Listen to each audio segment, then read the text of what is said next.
Queensryche are one of my favorite bands, and they have been for 15 years or so. I know you're thinking, 2007? Is that when you started listening to them? Why so late? I wish I had a better answer. I saw them on a headlining tour with Dream Theater and Fate's Warning, two bands that were heavily inspired by Queensryche. I believe they were touring the Tribe album, which I never have heard in its entirety. I was even good friends at the time with a die-hard fan that was always playing Queensryche. I was a massive fan of Iron Maiden and Judas Priest, and had even begun to get into Fate's Warning and Dream Theater, two bands that I mentioned earlier as people that worshipped Queensryche. It seemed like once I got the debut EP and the four classic albums that followed, the hooks were in me and I never looked back. I couldn't really look forward either, as it seemed like they were a band who had lost their way. Disillusioned with the heavy metal scene of the 90s, I imagine, and did not seem interested in sticking to their guns like Iron Maiden did. They wanted to look forward and stay relevant at the cost of a large part of their fan base. They tried their hand at playing hard rock and modern heavy metal, but nobody wanted to hear it. I know I didn't. They would be steadfast at releasing album after album of uninspired sounding material. Jeff Tate was on a quick path to losing his godly and almost unmatched range that he had throughout the 80s. Relentless touring and probably the fact that he was a natural baritone could not have helped. Tension between band members, especially Jeff, seemed to worsen. Original member and guitarist Chris DeGarmo left after the mixed reception of 1997's Here and the Now Frontier. It was a huge blow to the band, and the fans were losing their faith. Queensryche would soldier on and release 6 more albums. Each one seemed less successful than the last. Tension seemed at an all-time high, and Jeff Tate would leave after 2011's Dedicated to Chaos, which was possibly their worst album to date. Tate would form his own version of Queensryche, which nobody seemed to care about or ask for, but it didn't last long due to legal issues.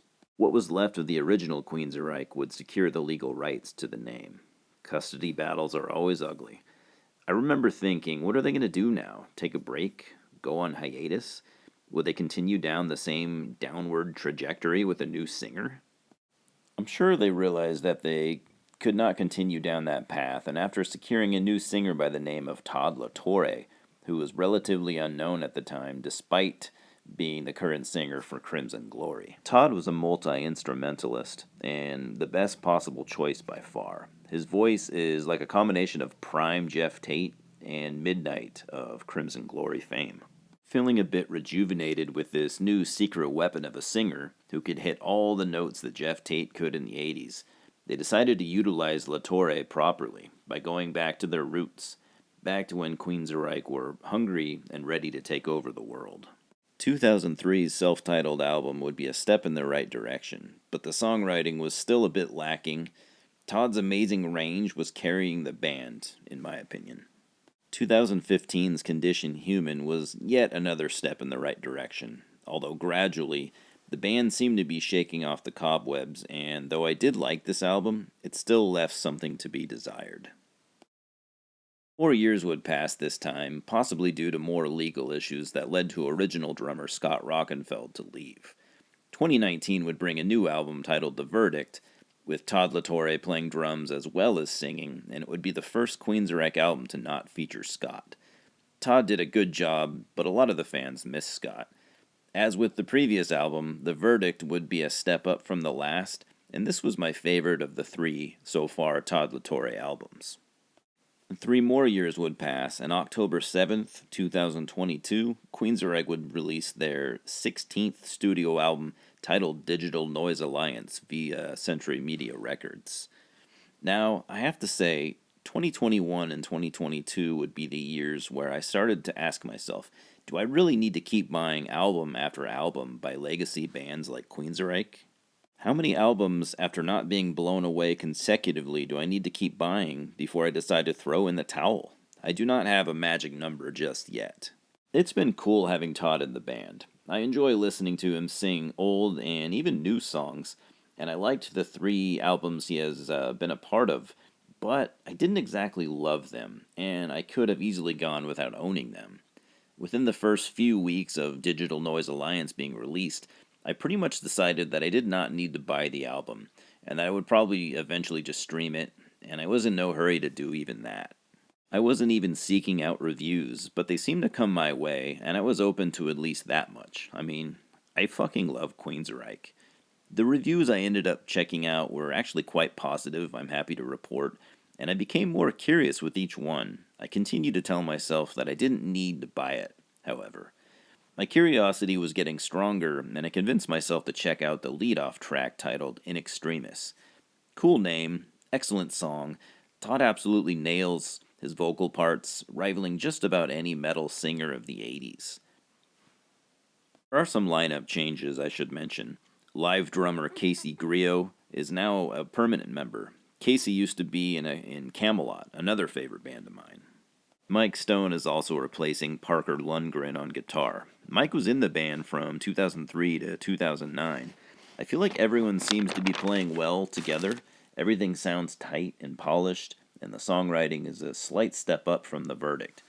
I'd say that they are even going as far as to experiment a little bit with their sound on a few tracks here.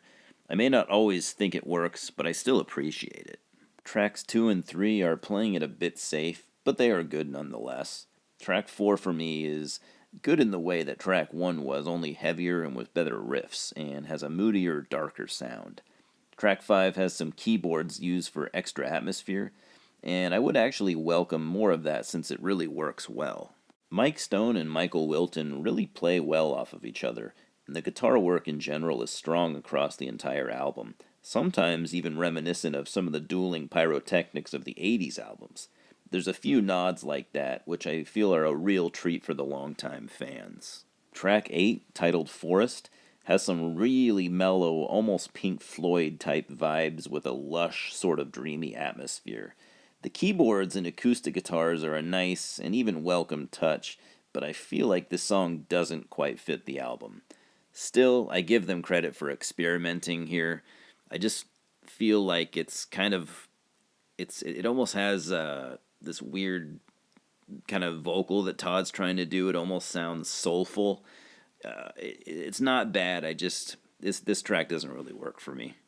Now, for me, the centerpiece of the album is track 11, Tormentum, the 7.5-minute album closer. The soundbite in the middle is a deliberate nod to the Empire album, oddly enough, and the prog metal parts of the song sounds almost as if Fate's Warning have rubbed off on them a little bit. I think more of this would have made the album pretty interesting, but as it stands, it's a decent album. I'd recommend this to both old and new fans. It might not blow your mind, but to me it is the best Queensryche album of the Todd La Torre era, and probably the best since Promised Land. Oh, and there is for some reason a cover of Rebel Yell at the end as a bonus track exclusive to the CD version of the album. Do with that what you will. But anyways, guys, I'm going to go ahead and give this a 6.5 out of 10. I feel like that maybe even is a little bit generous. It's a good album. You know, I enjoyed listening to it the 3 or 4 times that I did. But honestly, it's going to go on the shelf now. And, I mean, I can't even say for sure if I'll ever,